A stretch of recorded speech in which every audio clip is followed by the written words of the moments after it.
ঐতিহ্যবাহী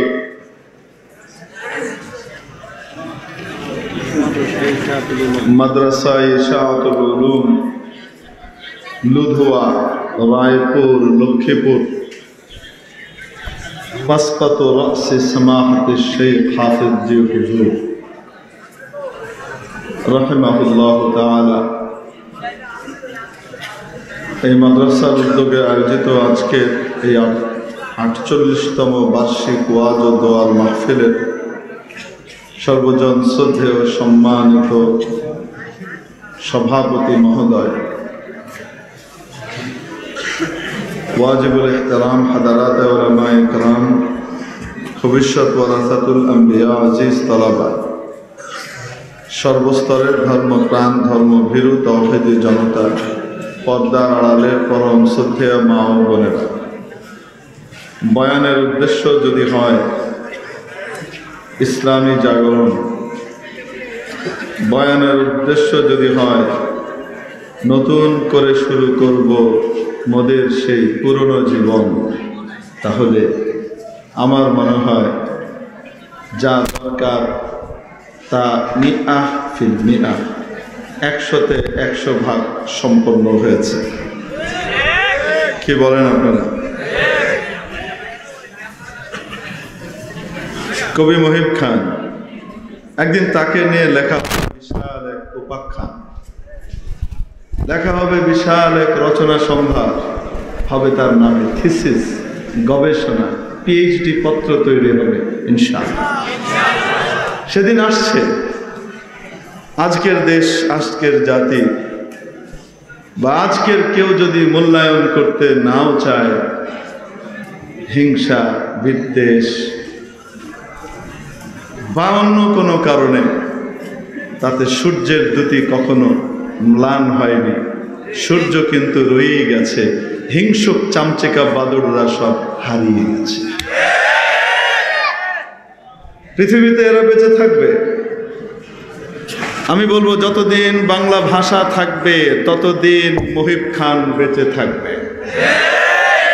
আসারুন খালিদ, যে রচনা উনি লিখেছেন, যে রচনা উনি করেছেন, যে কাব্য চর্চার অনন্য নজির উনি স্থাপন করেছেন এই বাংলার জমিনে, ইতিপূর্বে কেউ করেনি। হয়তো সহস্রাব্দেও কেউ এমনটি আর করতে নাও পারতে পারে। মহিব খানের মতো একজন জাগ্রত কবি, নজরুলের এক জীবন্ত ইসলামী প্রতিবিম্ব, বছরে বছরে যুগে যুগে তৈরি হয় না, অপেক্ষা করা লাগে তার জন্যে শত সহস্র বছর, হাজার বছর অপেক্ষা করা লাগে। এদেশে ইসলামের আগমন ঘটেছে কতদিন আগে বলুন? আজ প্রায় 1400 বছর হয়ে গেছে, 1300 বছরের বেশি। প্রথম মুসলমান এখানে এসেছে, ইসলাম চলছে, বাংলা ভাষা তখনও ছিল। ঠিক কি ঠিক না? এদেশ পরিপূর্ণভাবে ইসলামের ছায়াতলে আশ্রয় লাভ করার সুযোগ পেয়েছে, তাও তা পার হয়েছে 1000 বছর, কিন্তু 1000 বছরে বাংলা সাহিত্যে একজন মহিব খান আসেনি। ঠিক কি ঠিক না? আমার দাবি এমনি বলিনি, এরকম আরেকজন মহিব খান পেতে হলে 1000 বছর বাঙালিকে অপেক্ষা করা লাগবে। আফসোস, আমরা সে মূল্যায়ন কিন্তু করিনি। কেন বলেছি জানেন? গদ্য রচনা অনেকেই করতে পারে, গদ্য সাহিত্যের ঝলক দিয়ে এ মাথা ও মাথা করে দিতে পারে, কিন্তু কাব্য দিয়ে যে কোনো ভাবকে, যে কোনো ভাব এর অভাবকে পূরণ করবার জন্যে কাব্যকে চয়ন করে নেয়া, বেছে নেয়া, এটা যে কারো পক্ষে সম্ভব নয়। এটা মাওহুব মিনাল্লাহ, এটা আল্লাহর পক্ষ থেকে নির্বাচন হয়, এমনি এমনি এটা হয় না, চাইলেই কেউ পারে না। সাধনা করলেই কেউ মহিব খান হয়ে যাবে? ইটস কোয়াইট ইম্পসিবল, হবে না। সাধনার দ্বারা বড় সাহিত্যিক হওয়া যায়, সাধনার দ্বারা কেউ গদ্যের রাজা হতে পারে, কিন্তু কাব্যের সাধারণ প্রজা হওয়ার জন্যেও উপর থেকে ইন্তেখাব আর নির্বাচন লাগে। ওটা আল্লাহ উপর থেকে দান করেন, ঠিক কি ঠিক না? একবার কবি নজরুল ইসলাম মরহুম, বিদ্রোহী কবি, আমাদের জাতীয় কবি,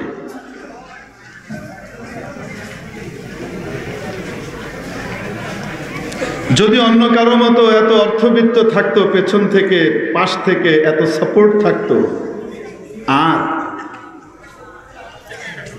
শাসক গোষ্ঠীর বিরোধিতাটা না থাকতো, সহায়তা থাকতো, বিশ্বকবি হয়তো বাস্তবে কবি নজরুলই হতেন। কিন্তু হতে পারেননি কেন? অপরাধ, ওই যে ভাঙ কারাগার, কারার ওই লৌহ কপাট, ঠিক কি ঠিক না? এজন্য পারেন।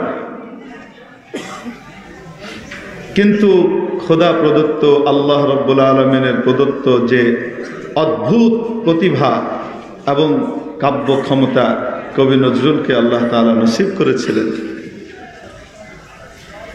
যা তার কাছে ছিল, এটার নজির ভবিষ্যতে পাওয়া বড় কঠিন। কিন্তু আমাদেরকে আবার সেই নজরুলের চেতনা, নজরুলের সেই দ্রোহ, নজরুলের সেই বিদ্রোহ এবং নজরুলের সেই তীব্র ক্ষমতাশালী সেই বাক্যের বুলি আমাদেরকে আবার শোনাবার জন্যে আল্লাহ তাআলা নির্বাচন করেছেন। ইন্না নাহনু নাযালনা যিকরা ওয়া ইন্না লাহু লাহাফিজুনের প্রতিবিম্ব হিসেবে আল্লাহ আবার নির্বাচিত করে এনেছেন কবি মহিব খানকে। এজন্য বলেছি, শতাব্দী নয়, হয়তো সহস্রাব্দ অপেক্ষা করা লাগতে পারে আরেক মহিব খান পাবার জন্য। এটা আল্লাহর পক্ষ থেকে নির্বাচিত হয়, এটা এমনি এমনি হয় না। চাইলেই কেউ কবি হতে পারে না। কবি নজরুল একবার, ওনার সাথে এক ভদ্রলোক খুব বেশি হিংসা করত, জেলাসি ফিল করতো ওনাকে নিয়ে। আমি বলেছি বয়ান যা হবার হয়ে গেছে, ঠিক কিনা? আপনাদের কি মনে হয়, হয়নি? আরে বয়ান কাকে বলে? আমি তো হাজার বয়ান শুনে ফেলছি 10 মিনিটে, আপনারা ঘন্টার পর ঘন্টা শুনেছেন। যে বয়ান শুনেছি, এই বয়ান তো আমি এখনো 15 বয়ানেও খুঁজে পাইনি। এই বয়ান বলেন না কেন? ঠিক। তো কবি নজরুলকে নিয়ে খুব হিংসা করতো এক ভদ্রলোক, বড় ডিগ্রিধারী, ওই যুগের MA পাস, এ যুগের না। যে যুগের কথা বলছি সে যুগে যদি কেউ ম্যাট্রিক পাস করতো, এন্ট্রান্স পাস করতো, তাকে দেখবার জন্যে কয়েক গ্রামের মানুষ ভেঙে পড়তো। ওরে বাপরে বাপ, আমাদের এখানে একজন ম্যাট্রিক পাস করেছে। MA পাস তো বহুত পরের কথা। ওই সময়কার এক ভদ্রলোক, বড় ডিগ্রিধারী মানুষ, উনি দেখেন এত বড় ডিগ্রি লাভ করার পরও তাকে নিয়ে কোনো মাতামাতি তেমন নেই। আর ওনার ভাষায় এই অর্ধশিক্ষিত অশিক্ষিত নজরুল রুটির দোকানে কাজ করছে, রুটি বেচছে, 2-4 ক্লাস মাত্র পড়েছে, তার কবিতা নিয়ে বড় বড় জাদ্রেল সম্পাদকরা, পত্রিকার সম্পাদকরা সব টানাটানি করে, গোটা দেশ তাকে নিয়ে মাতামাতি করে। কিসের কারণে?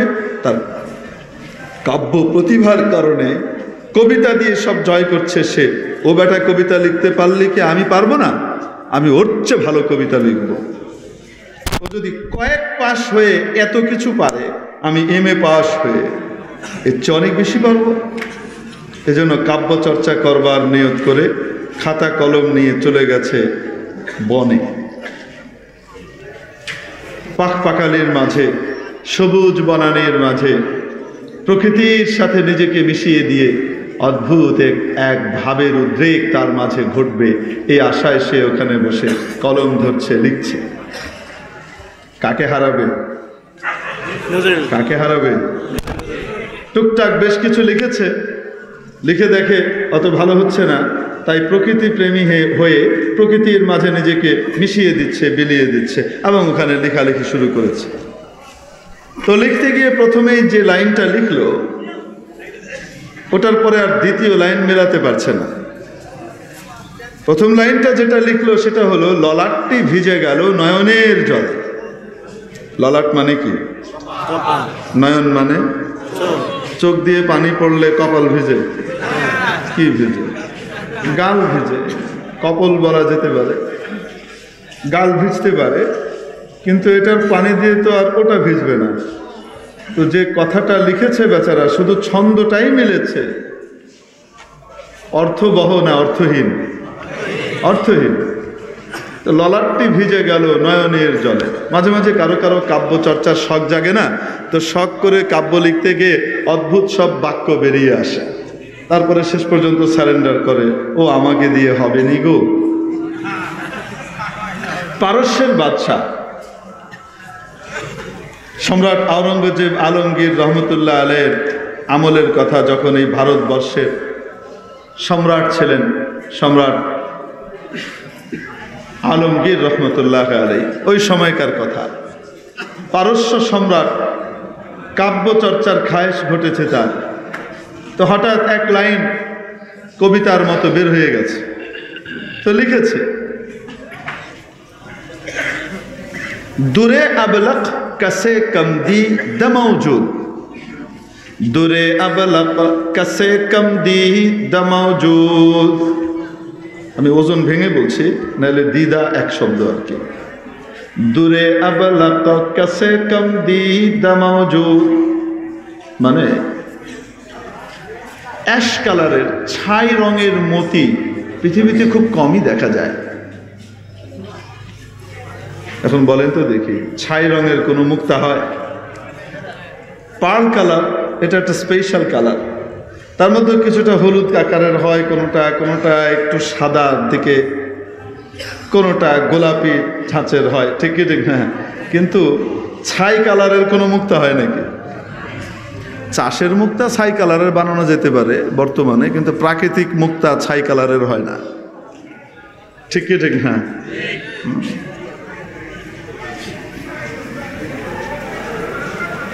এখন এটা লেখার পরে আর দ্বিতীয় লাইনটার মেলাতে পারছে না।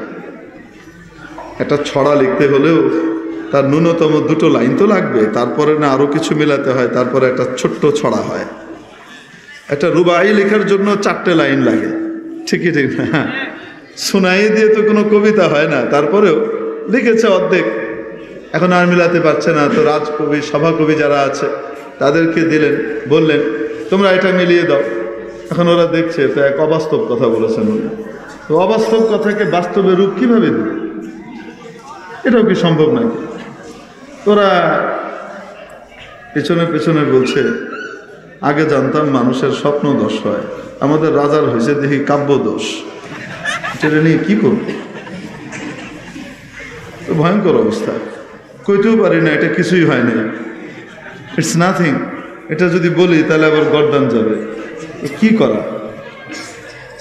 এখন বলছে, মহারাজ এটি এত উচ্চাঙ্গের কবিতা হয়েছে, এত উচ্চাঙ্গের লাইন আপনি তৈরি করেছেন, ওই মার্গে পৌঁছানো আমাদের পক্ষে অসম্ভব, সম্ভব নয়।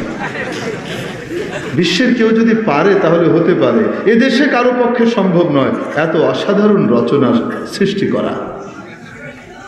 আর পেছনে কি বলে? যা বলার তা বলে, ঠিক কিনা? তেল বাজরা এমনই হয়, বলেন না কেন? তেল বাজরা কখনো বলতে পারে না মহারাজ আপনার এটা হয় না, এটা ভুল হয়েছে, এটা ঠিক হয়নি। ঠিক করা দরকার, যার যা কাজ সে সেটা করবে। আমি রাজত্ব চালাতে গেলে অসুবিধা হয়ে যাবে, যার কাজ রাজত্ব চালানো সে রাজত্ব চালাবে, যার কাজ কাব্য রচনা সে কাব্য রচনা করবে। আমাদের কাজ নিয়ে যদি আপনি টানাটানি করেন তাহলে ঝামেলা হবে, ঠিক কিনা? ডাক্তার সাহেবের কাজ নিয়ে যদি আলেম ওলামা টানাটানি করেন ঝামেলা হবে। আলেম ওলামার কাজ কোরআন হাদিসের ব্যাখ্যা, তাফসীর এবং সুষ্ঠু বিষয়গুলো উপস্থাপন করার কাজ নিয়ে, শরীয়তের মাসআলা মাসাইল নিয়ে যদি অন্য কেউ টানাটানি করে সেরকমই ভজগট হবে, ঠিক কি ঠিক না? বলতে পারে না, নুন খায় তাই গুণ গেতে হয়, তেল বাজরা সবসময় তালি মেরে যায়, ঠিক কি ঠিক না? এজন্য মহাকবি শেখ সাদি রহমতুল্লাহ আলাইহি বড় অদ্ভুত নসিহত করেছেন। ওনার যে রাষ্ট্রবিজ্ঞানের অধ্যায় আছে গুলিস্তার মধ্যে প্রথম অধ্যায়, আলা তানাশনাবি মাদহে সখন গোয়ে কে আন্দাক মা ইয়ানাফাই আজ তুদারদ ওয়াগার রোজে মুরাদ আশবার নায়ারি দোসাদ চান্দা আয়ুবত বার শুমারাত। আরে তালবাজদের কথা কখনো শোনো না, তেলবাজদের তেলে কখনো পিছলা খেও না, ছাড় খেও না। কারণ তেলবাজরা এসে তেল মারে নিজস্ব কিছু স্বার্থের জন্য, ঠিক কি ঠিক না? কেন? যেদিন স্বার্থ ফুরাবে, যেদিন তোমার কাছ থেকে আর কিছু নেবার তার থাকবে না, সেদিন তোমার হাজারো দোষ বের করে এনে কাব্য চর্চা করে দেখিয়ে দেবে, ঠিক কি ঠিক না? এজন্য পাম্পট্টি শোনো না। আপনারা কবিরা কিন্তু চাইলে কাউকে মাটি থেকে হিমাদ্রির শিখরে উঠিয়ে দিতে পারে, আর যদি কাউকে চায় আকাশচুম্বী জনপ্রিয়তার থাকা অবস্থায় তাকে ধাম করে ধসিয়ে একেবারে নিচে ফেলে দিতে পারে, ঠিক কি না? এই ক্ষমতা আল্লাহ তাদেরকে দিয়েছেন না দেননি? এক কবি ছিলেন মুতানাব্বি, আপনারা নাম, এটা ওনার উপনাম, রূপক নাম মুতানাব্বি, উপনাম হলো আবু তাইয়্যিব। এই ভদ্রলোক বড় কবি ছিলেন। তো উনি এক বাদশার দরবারে যেতেন, কাব্য চর্চা করতেন, বাদশার প্রশংসা, বাস্তব প্রশংসাগুলোই করতেন, খুব চমৎকারভাবে ফুটিয়ে তুলতে পারতেন। তো বাদশাহ খুশি হয়ে অনেক কি করত, নাজ নেয়ামত দিত ওনাকে। তো বাদশার নাম ছিল সাইফুদ্দৌলা, এটাও তার গ্রহণ করা উপনাম। তো সাইফুদ্দৌলা সাহেবের শুধু বাদশা ছিলেন তা না, বড় বীর বাহাদুর ছিলেন, অনেক যুদ্ধ করেছেন, যুদ্ধবাজ নেতা ছিলেন নেপোলিয়নের মতো। তো লড়াই করতে গিয়ে একবার যুদ্ধে ওনার তালেব বছর নিচের বাঁট চলে গেছে, ৮৬ মুজাররাদের 00 চলে গেছে। মানে তরবারির কোপ পড়েছে এমন ভাবে, পুরুষাঙ্গের নিচে যে একটা জিনিস আছে সেটা কি হয়েছে, চলে গেছে, ওটা আর নাই। এটা পাশ থেকে বললাম আর কি, এটা মূল ঘটনা না, মূল ঘটনা সামনে আসছে। তো মুতানাব্বি একবার গিয়েছেন ওনার কাছে, ওনার প্রশংসায় বেশ কিছু কবিতা রচনা করেছেন, সেগুলো শুনিয়েছেন। মুতানাব্বি জগৎ বিখ্যাত কবি ছিলেন। শোনাবার পর বাদশার সেদিন মন মেজাজ কোনো কারণে বিগড়ে আছে, খারাপ হয়ে আছে। তার নিয়ত হলো আজকে আমি মুতানাব্বিকে কিছুই দেব না, যত ভালো কথাই বলুক না কেন। তো এটা হওয়া উচিত নয়। সবসময় যদি কাউকে দিয়ে অভ্যাস করে রাখা হয় তাহলে এটা হঠাৎ বন্ধ করলে ঝামেলা হতে পারে, ঠিক কি ঠিক? তো এখন পানি দিয়ে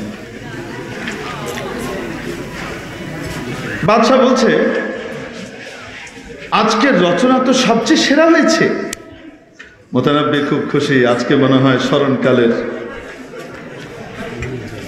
সবচেয়ে বেশিটা উনি দেবেন। তো বলছে এজন্য আমি নিয়ত করেছি আপনাকে অসাধারণ দান করব, অনেক দেব। কি দেব?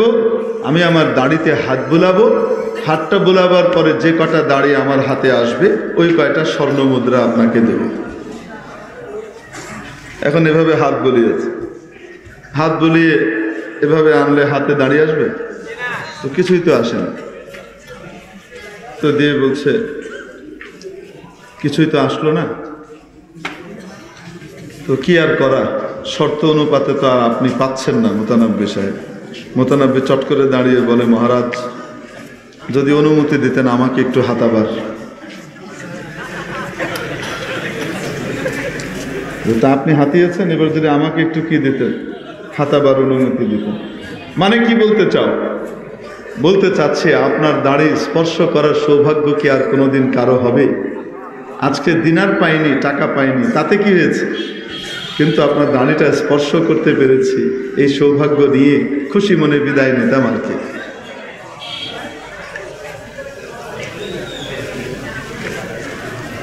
বাদশাহ বলে,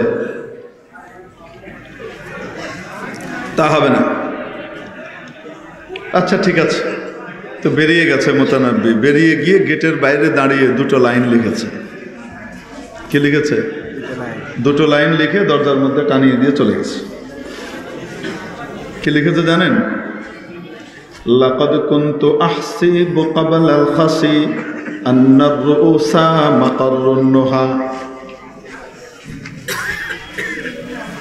আমি এই খাসির সাথে দেখা হবার আগ পর্যন্ত জানতাম মানুষের জ্ঞান বুদ্ধির জায়গা হলো তার মাথা।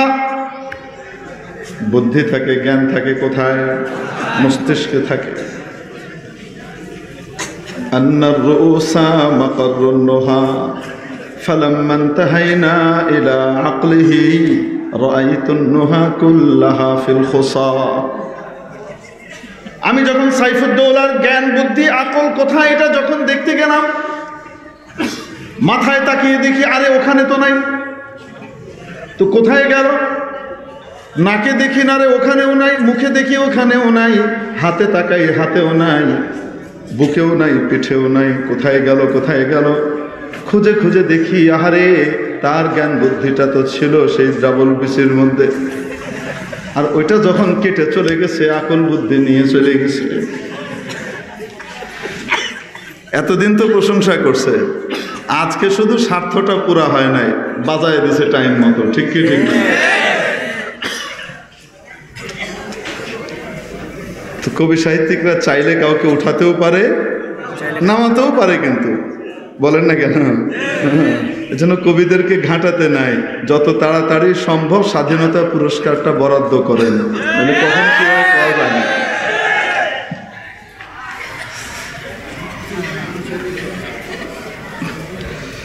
মেরে মুআজ্জাল হাজরিন, বলছিলাম না কবি মহিব খান তা করবেন না যেটা বললাম, কিন্তু কবিদেরকে তার যথাযথ মূল্য দিলে, তাদের মূল্যায়ন করলে নিজেরই মান বাড়ে। ঠিক কি ঠিক না? মূল্যায়নকারীর নিজের দাম বাড়ে। তো বলছিলাম ওই যে বাদশাহ কি লিখেছে, ওই এক টুকরো লিখেছে, মনে আছে তো আপনাদের? কি লিখেছে? দূরে আবলাকা কাছে কম দিহদা মওজুদ। পারস্য রাজ লিখেছেন ফার্সি ভাষায় যে ছাই রঙের মুক্তা খুব কমই পাওয়া যায় পৃথিবীতে। আসলে কি পাওয়া যায়? এখন কবিরা আর মিলাতে পারছে না, তো মিলাতে পারছে না, পেছন পেছন কি বলে সেটা তো পরের কথা। সামনাসামনি বলছে মহারাজ এটা এত উচ্চাঙ্গের বাণী, এত উচ্চ মার্গে পৌঁছানোর ক্ষমতা আমাদের কারণই। আর পিছনে গিয়ে বলে কি? পিছনে গিয়ে বলে মহারাজের জানতাম আগে স্বপ্ন দোষ হতো, এখন দেখি কাব্য দোষ হচ্ছে। বুঝতে পেরেছেন? পেছনে বলছে এটা। তো যাই হোক, পরবর্তীতে বাদশাহ এই অদ্ভুত পংক্তি সহকারে দেশে বিদেশে পাঠিয়েছেন বিভিন্ন জায়গায়। আমার দেশের কবিরা তো পারছে না, কেউ যদি মিলিয়ে দিতে পারে। তো যথারীতি মোগল সম্রাটের দরবারে, সম্রাট আওরঙ্গজেবের দরবারেও এই পংক্তি এসেছে, এবং ওখানকার যারা কবিরা, তখন ফার্সি ভাষা ছিল জাতীয় রাষ্ট্রীয় ভাষা, ওখানকার কবিরা ওটা দেখছেন, দেখে ওই একই মন্তব্য, এ তো কিছুই হয়নি, এতে কি, এটার কি মিলাবো, তো অর্থহীন। তো এই সংবাদ ভেতর পর্যন্ত পৌঁছে গেছে যে পারস্য রাজের দরবার থেকে একটি পংক্তি পাঠানো হয়েছে, যেটিকে মিলাবার জন্য কাউকে খুঁজে পাওয়া যাচ্ছে না, কেউ মিলাতে পারছে না। ঘরে যাবার পরে বাদশার বোন জেবুন নিসা রহিমাহুল্লাহ, মরহুমা জেবুন নিসা, বাদশার বোন, সম্রাটের বোন, উনি জিজ্ঞেস করছেন ভাইজান আজকে নাকি পারস্য রাজের দরবার থেকে কি এসছে?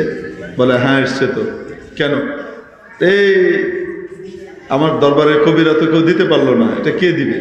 অর্থহীন কথা। তো উনি বলছেন কি আছে অর্থহীন কথাটা, দেন দেখি আমি একটু দেখি।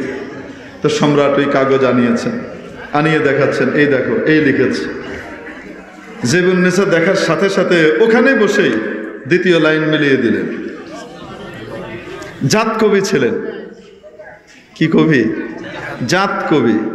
ঝট করে লিখে দিয়েছেন পরের মিসরা, মগর আশকে বুতানে সুরমা আলু, दूरे अबलक कसे कम दीद मौजूद मगर अश्के बुताने सुरम आलू।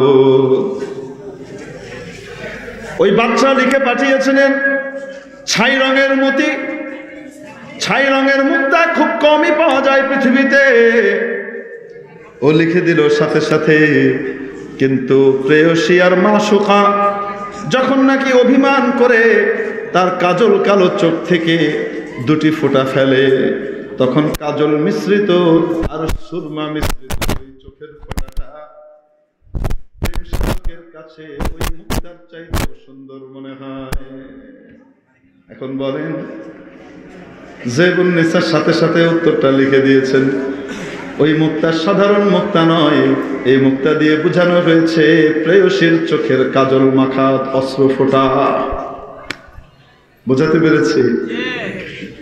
এখন অর্থ দাঁড়িয়েছে না দাঁড়ায়নি? এটা কারা পারে? এটা যারা আল্লাহ প্রদত্ত কাব্য প্রতিভা নিয়ে জন্মায়, এটা তাদের পক্ষে সম্ভব, অন্য কারো পক্ষে সম্ভব নয়। তো চাইলেই মানুষ কবি হতে পারে তা কিন্তু নয়। সেরা কবি হতে হলে উপর থেকে নির্বাচন লাগে। বলেন না কেন? তো ওই যে বলছিলাম কবি নজরুল, এর সাথে এক ব্যক্তি কি করতো, খুব হিংসা করত। তো হিংসা করে সে জঙ্গলে বসে, তার ভাব এসেছে পাকপাকালির আওয়াজ শুনতে শুনতে, পাখির কুজন শুনতে শুনতে, এবং ওখানে লিখেছে কি, ললাটটি ভিজে গেল নয়নের জলে। বাস্তব না অবাস্তব? এখন তো আর পরের মিসরা, পরের পংক্তি আর মেলাতে পারছে না। একবার কলম এখানে নেয়, একবার কলম কানে নেয় কাঠ মিস্ত্রির মতো, ছুতোর মিস্ত্রির মতো, আরেকবার হাতে নেয়, আরেকবার মুখ খুলে সোজা করে আটকায়,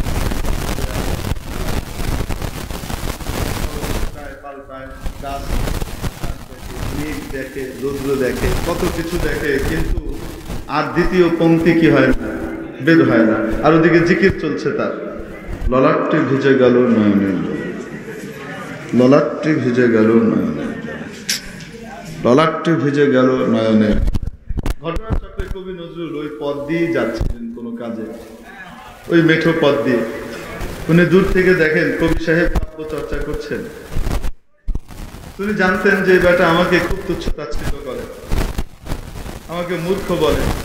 যেমন আজকালকার কথিত কিছু শিক্ষিত বলি, আমি শিক্ষিত বলি না, কথিত কিছু শিক্ষিত আছে না, হুজুরদেরকে অর্ধশিক্ষিত মনে করে, আলেম ওলামাদেরকে অর্ধশিক্ষিত মনে করে, এরকমও কিছু ইঁচড়ে পাকা পণ্ডিত আছে না? না, এগুলোকে ইঁচড়ে পাকা বললে ইঁচড়ে পাকা শব্দের অপমান হবে, গুরুজ পাকা বলা দরকার, তার চেয়ে উপরে। এরকম কিছু গুরুজ পাকা পণ্ডিত আছে না? নাই? আছে। আলেম ওলামা দেখলে তাদের অ্যালার্জি শুরু হয়ে যায়। ঠিক কি ঠিক না? আলেম ওলামাকে এই জন্য উঠে পড়ে লেগে যায়। তো উনি জানতেন কবি নজরুল যাত্রা পথে দেখছেন ও বেটা কি যেন করে, একবার হাতে কলম নেয়, একবার কানে নেয়, একবার এমন করে অমন করে, খাতার ভিতরে একবার কলম লাগিয়ে আবার উঠিয়ে ফেলে, কি করে, ব্যাপারটা কি? উনি গিয়ে পিছনে দাঁড়িয়েছেন সন্তর্পণে, ও কি করে দেখি। তো দেখে ওই যে পংক্তি, এটার জিগির তুলছে, ললাটটি ভিজে গেল নয়নের জলে। তিনি দাঁড়িয়ে শুনে সাথে সাথে বুঝে ফেলেছেন রোগটা কি। রোগ হলো কাব্য চর্চা করে আমাকে হারাবে। তিনি ওখানে দাঁড়িয়ে সাথে সাথেই পেছন থেকে দাঁড়িয়ে একটু জোরে বলে দিলেন, পা দুটি বাঁধা ছিল কদমের ডালে। পা দুটো বাঁধা ছিল কদমের ডালে। এখন অর্থবহ হয়েছে কি হয়নি? এখন তো মাথা নিচে, ঠ্যাং উপরে, এখন চোখের পানি বেরোলে কোথায় যাবে? ঠিকই আছে। ও বেটার বুঝবুদ্ধি যাই হোক, কমপক্ষে এখন ফিরে এসেছে জাগা মতো। আর ওভাবে কলম আর খাতা নিয়ে বুকে জড়িয়ে ধরে বলছে, নজরুল তুমি করো, এ আমার কম্ম নয়, চললুম। খাতাপত্র গুছিয়ে নিয়ে চলে গিয়েছে। তাহলে বলেন তো দেখি, জাত কবি হবার জন্যে যে কেউ চাইলে পারে না উপর থেকে নির্বাচন লাগে? কবি মহিব খান একজন জাত কবি, সন্দেহ আছে কোন? এবং বাংলা ভাষায় এরকম একজন দ্রোহের কবি, জাতের কবি, এই ধরনের একজন মুসলিম কবি, জনতার হৃদয়ের অভিব্যক্তি প্রকাশকারী কবি আবার পয়দা হয়ে আসার জন্যে শত নয় সহস্রাব্দ অপেক্ষা করা লাগতেও পারে। ঠিক কি ঠিক না? তো যে বয়ান উনি করে গেছেন, এই বয়ানের পরে বয়ানের আর কোনো জায়গা নাই। ঠিক কি ঠিক না? হাফিজ যে হুজুর রহমতুল্লাহ আলাইহের চেতনাটাকে উনি কাব্যের আকারে আপনাদের সামনে তুলে ধরে চলে গেছেন। ব্যাস অতটুকুই যদি ধারণ করে রাখতে পারি, আর কিছু লাগবে না। কিন্তু কবি মহিব খানকে কে তৈরি করেছে জানেন?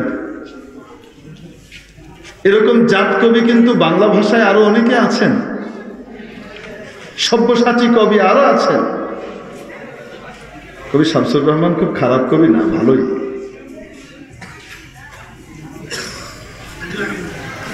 অধুনা কাব্য জগতের কথা বলছি, কবি আল মাহমুদ উনিও আছেন, ইসলামী রেনেসার কবি। কবি ফারুক আহমদ ইসলামী রেনেসার কবি বলা হয় তাকে। কিন্তু মহিব খানের কবিতার ভিতরে দিন ইসলামের যে সঠিক প্রকাশ এবং প্রচার হয় আর বিকাশ ঘটে, এটি কারো কবিতার মধ্যে তেমন ভাবে ঘটে না। ঠিক কি ঠিক না? জনজীবন এবং জাতীয় চিন্তা চেতনার যে স্ফুলিঙ্গ তার কবিতায় প্রকাশ পায়, এটা আর অন্য কারো কবিতায় প্রকাশ পায় না। কেন? কবি মহিব খানের একটি অনন্য আলাদা বৈশিষ্ট্য আছে, বলবো। সে বৈশিষ্ট্য হলো, তিনি কওমি মাদ্রাসা থেকে শুরু থেকে শেষ পর্যন্ত পড়ে দাওরায়ে হাদিস পাস একজন জাদরেল আলেম। আমরা শুধু কবি মহিব খানকে ওনার কাব্য পরিচয় দিয়ে চিনি, উনি যে একজন শেখুল হাদিস সেটা কিন্তু আমরা জানি না। ওনাকে শেখুল হাদিস বানিয়েছে কওমি মাদ্রাসা, ওনাকে এই জাদরেল জাতীয় চেতনার কবি বানিয়েছে কওমি মাদ্রাসা। অতএব কওমি মাদ্রাসা যদি বহাল থাকে, ইনশাআল্লাহ মহিব খানের অনুলিপি আর অনুরূপ আরো তৈরি হবে। ঠিক কি ঠিক না? অতএব আমরা কি চাই এমন ব্যক্তি আরো তৈরি হোক, পৃথিবীকে আলোকিত করুক? চাই। যদি চাই, আমাদের বাবুদেরকে এই মাদ্রাসায় পড়িয়ে সেই জাতীয় চেতনা তাদের দিলের ভিতরে ঢুকিয়ে তাদের হৃদয়কে সেই জাতীয় চেতনা দিয়ে রঙিন করে ফেলতে হবে। আল্লাহ তাআলা আমাদেরকে এই কাজে এগিয়ে আসবার তৌফিক দান করেন। ওয়া আখিরু দাওয়ানা আনিল হামদুলিল্লাহি রাব্বিল আলামিন।